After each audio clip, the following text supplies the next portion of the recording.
पाकिस्तान तहरीक इंसाफ की सियासी कमेटी की मीटिंग हुई और इस मीटिंग में मेरी अब तक की इन्फॉर्मेशन के मुताबिक मैं इसमें मज़ीद कन्फर्मेशन ले रहा हूँ। जो इतलात मेरे पास आई वो शेयर कर देता हूँ मैं आपके साथ, क्योंकि जो पाकिस्तान से बाहर हैं पाकिस्तान तहरीक इंसाफ के लोग वो ऑनलाइन शिरकत करते थे, गालिबन उनकी शिरकत नहीं हुई। लेकिन जिन लोगों की शिरकत हुई है वो ग्राउंड के ऊपर पाकिस्तान में मौजूद हैं और उन्होंने बड़ी तफसीली मुलाकात की है। कुछ आम फैसले हैं, उनका जो लुब्बे लुबाब है वो मैं आपको बता देता हूँ कि तहरीक इंसाफ की जो क़यादत है वो अब करने क्या जा रही है। तहरीक इंसाफ की क़यादत इमरान खान साहब को दोबारा एक ट्रक की बत्ती के पीछे लगाने जा रही है और ये मैं आपको खबर दे रहा हूँ। हुआ क्या ये मैं आपको अभी बता देता हूँ। इसके अंदर हुआ ये है कि कल रात जो सियासी कमेटी में मीटिंग हुई उसमें ये फैसला किया गया कि इमरान खान साहब से जाकर दोबारा मुलाकात की जाए और इमरान खान साहब को कहा जाए कि दोबारा मुज़ाकरात शुरू कर दें। अब मामला ये है कि इमरान खान साहब ने तो उस वक्त मुज़ाकरात का कहा जब 26 नवंबर का कत्लेआम हुआ था और उन्होंने कहा था ठीक है आप मुज़ाकरात कर लें, वो भी पार्टी के बार बार कहने पर। और बाद में इमरान खान साहब ने पार्टी के लोगों को कहा कि बैठो और फैसला करो या बताओ मुझे कि इन मुज़ाकरात से क्या हासिल हुआ। इन मुज़ाकरात के नतीजे में 26 नवंबर का कत्लेआम जो है उस मामले पे काफ़ी हद तक मट्टी पड़ गई, वो मामला बिल्कुल डाउन चला गया। 26 नवंबर के कत्लेआम के ऊपर जो मामला उठा हुआ था वो इन मुज़ाकरात के नीचे दबना शुरू हो गया।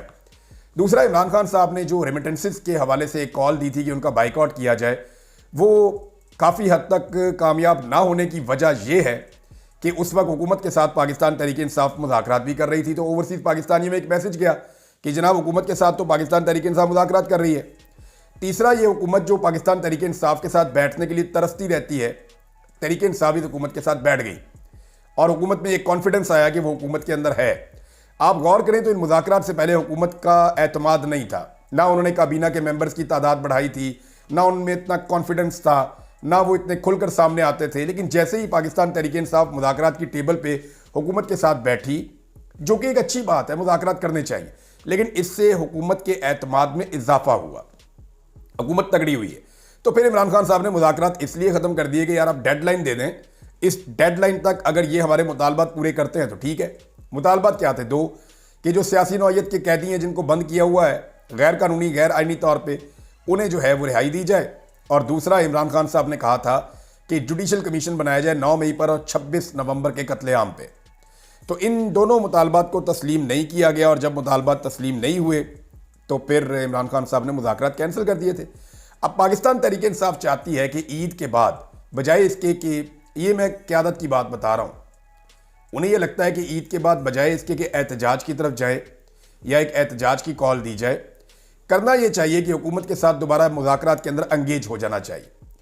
मेरी दानिश में शायद ये ट्रक की बत्ती है जो इमरान खान साहब को एक और ट्रक की बत्ती के पीछे लगाया जा रहा है, लेकिन फैसला तो इमरान खान साहब ने करना है जेल के अंदर से बैठ के कि उन्होंने मुज़ाकरात की तरफ जाना या नहीं जाना। इसमें जो आम तरीन पाकिस्तान तहरीक इंसाफ के लोग हैं वो शामिल हुए हैं। अली अमीन गंडापुर साहब भी शामिल हुए हैं, सलमान अकरम राजा साहब हैं, बाकी पार्टी के जो सीनियर ओहदेदार हैं वो सारे शामिल हैं। अच्छा, इसमें क्या इमरान खान साहब राज़ी हो जाएंगे, ये एक सवाल है। तो मेरा इस पर तजिया ये है कि खान साहब को राज़ी करना ज़रा मुश्किल है। उनके साथ झूठ बोलना पड़ेगा कि एस्टेब्लिशमेंट ये चाह रही है या हुकूमत ये चाह रही है कि ये मुज़ाकरात किए जाएँ।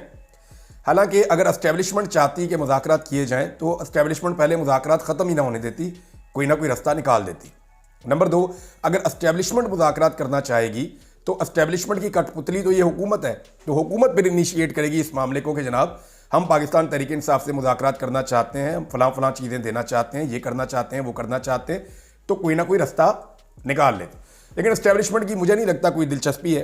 उन्हें खासा कॉन्फिडेंस आया है पिछले मुज़ाकरात के बाद और अब पाकिस्तान तहरीक इंसाफ की क़यादत इमरान खान साहब को मुज़ाकरात की तरफ मुबैना तौर पर लेकर जाना चाहती है, जो मेरे सोर्स ने मुझे बताया है। इस पर शेर अफजल मरवत साहब ने एक स्टेटमेंट दिया।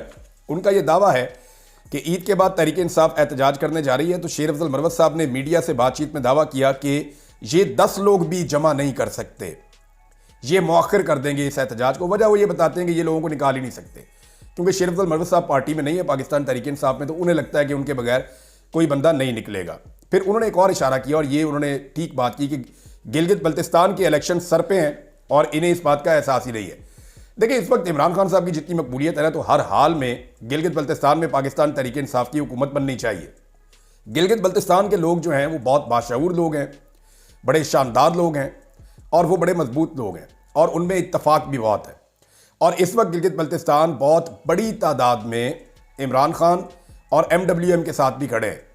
तो अगर ये MWM का और इमरान खान साहब का इत्तेहाद कुछ मकामी लोगों के साथ मिलकर ये इलेक्शन ठीक तरीके से मैनेज करके लड़ता है तो गिलगित बल्तिस्तान में पाकिस्तान तहरीक-ए-इंसाफ क्लीन स्वीप कर सकती है। मैं आपको इंटरेस्टिंग बात बताऊं कि PMLN जो है वो दूसरे नंबर की पार्टी भी नहीं है। वहां दूसरे नंबर पे अगर कोई पॉलिटिकल पार्टी आएगी तो वो पाकिस्तान पीपल्स पार्टी आएगी, जिनके पास कुछ थोड़ा बहुत ग्राउंड है गिलगित बल्तिस्तान का। बहरहाल पाकिस्तान तहरीक-ए-इंसाफ का तोती बोलता है। ऐसे में वहां पे ना धांधली करना भी इतना आसान नहीं है, क्योंकि वोटर कम है और जितने लोग हैं वो सारे बड़े बाशऊर हैं। तो वो अगर पाकिस्तान तहरीक-ए-इंसाफ मैनेज ठीक तरीके से कर ले और वहाँ कंपेन ठीक तरीके से चला ले और अपने उम्मीदवार जो हैं वो सही तरीके से चुन ले, तो पाकिस्तान तहरीक-ए-इंसाफ स्टेट अवे गिलगित बल्तिस्तान में इलेक्शन जीत सकती है। नाज़रीन, फैसल चौधरी साहब ने एक और चीज़ की गवाही दी है। फैसल चौधरी साहब इमरान खान साहब के वकील हैं। उन्होंने कहा जी इमरान खान साहब को मैंने खुद कहा था कि बनी गाला की ऑफर है, लेकिन इमरान खान साहब ने इनकार कर दिया, वो कोई डील करना नहीं चाहते। उन्होंने कहा कि मैं जेल में ही ठीक हूँ। इससे पहले इमरान खान को अटक जेल में बैरून मुल्क शिफ्ट होने की ऑफर भी दी गई, जो उन्होंने रिजेक्ट कर दी थी। देखें, इमरान खान जेल के अंदर बैठा है, वो जेल में बैठ के मुकाबला कर रहा है। वो ये कह रहा है कि मैं इस हुकूमत से मुज़ाकरात भी नहीं करना चाहता, मुश्किलात है तो सह लेंगे, लोग अपने हक के लिए बाहर निकलें और इस हुकूमत को तस्लीम ना करें, क्योंकि ये जाली मैंडेट के साथ आई है। अब इमरान खान जेल में बैठ के सख्तियां बर्दाश्त करके, पाकिस्तान की तारीख की सबसे सख्त जेल है इमरान खान की। इतनी सख्त जेल पाकिस्तान की तारीख में किसी सियासी कैदी ने नहीं काटी। नवाज शरीफ जब भी जेल गए तो नजर आते थे, उनकी आवाज़ सुनाई देती थी, उनकी तस्वीर दिखाई देती थी। नवाज शरीफ साहब को बाहर लाया जाता था, बार बार सामने दिखाया जाता था, बीमार होकर आराम से अस्पताल भी आ जाते थे। लेकिन इमरान खान के साथ ऐसा कुछ नहीं है, वो डट के जेल काट रहा है। आज तक आपको इमरान खान साहब की एक मरतबा भी शक्ल नहीं दिखाई गई, एक मरतबा भी इमरान खान की आवाज़ नहीं सुनाई गई। सरकार ने ऐसा बंदोबस्त किया, गुज़िश्ता 1.5 साल से ज़्यादा टाइम हो गया है कि इमरान खान ना किसी को दिखाई दे ना किसी को सुनाई दे। तो इतनी सख्त जेल आज तक किसी सियासी लीडर ने नहीं काटी। सियासी लीडर के लिए सबसे बड़ी मुसीबत यह होती है कि वो लोगों के सामने ना आ सके, लोग उसे देख ना सकें, उसकी आवाज़ ना सुन सकें। देखिए ना, जो लीडर होता है जब वो जेल में जाता है तो उसकी मकबूलियत में इजाफा होता है। उस वक्त वो चाहता है कि वो पब्लिक को नजर आए, लेकिन इमरान खान साहब से ये वाली सहूलत भी छीन ली गई है। और हुकूमत की दूसरी तरजीहात क्या है, ये आप सुन के एक और खबर हैरान हो जाएंगे।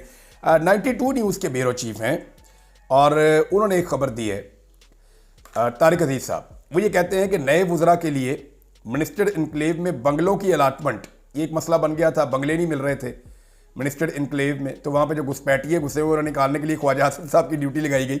और वजीर ही इतने ज़्यादा हो गए कि रिहाइशगाहें कम पड़ गई हैं। तो बहरहाल अब उनकी गाड़ियों का मसला बन गया है। वुज़रा ने कहा जी कि हमने छोटे मॉडल की गाड़ियाँ नहीं लेनी या पुराने मॉडल की गाड़ियाँ नहीं लेनी, हमें ज़बरदस्त किस्म की अप टू डेट गाड़ियाँ मिलनी चाहिए। तो इस पर तारिक अजीज साहब बताते हैं कि वज़ीर आज़म ने नोटिस लिया है और ख्वाजा साद रफ़ीक की सरबराही में एक कमेटी कायम कर दी है और 30 नई गाड़ियों की खरीदारी की इतलात है। अंदाज़ा कीजिए आप, पाकिस्तान एक गरीब मुल्क है, पाकिस्तान कर्जे से चलने वाला मुल्क है, पाकिस्तान के हालात आपके सामने हैं कि हमारे कितने पतले हालात हैं। ऐसे वक्त में भी पाकिस्तान की हुकूमत के चौंचले क्या हैं कि वुज़रा को नई गाड़ियाँ लेकर देनी है, बेहतरीन लग्जरी घरों के अंदर इनको शिफ्ट करना है। अंदाज़ा कीजिए आप, ये इस तरह पाकिस्तान चला रहे हैं।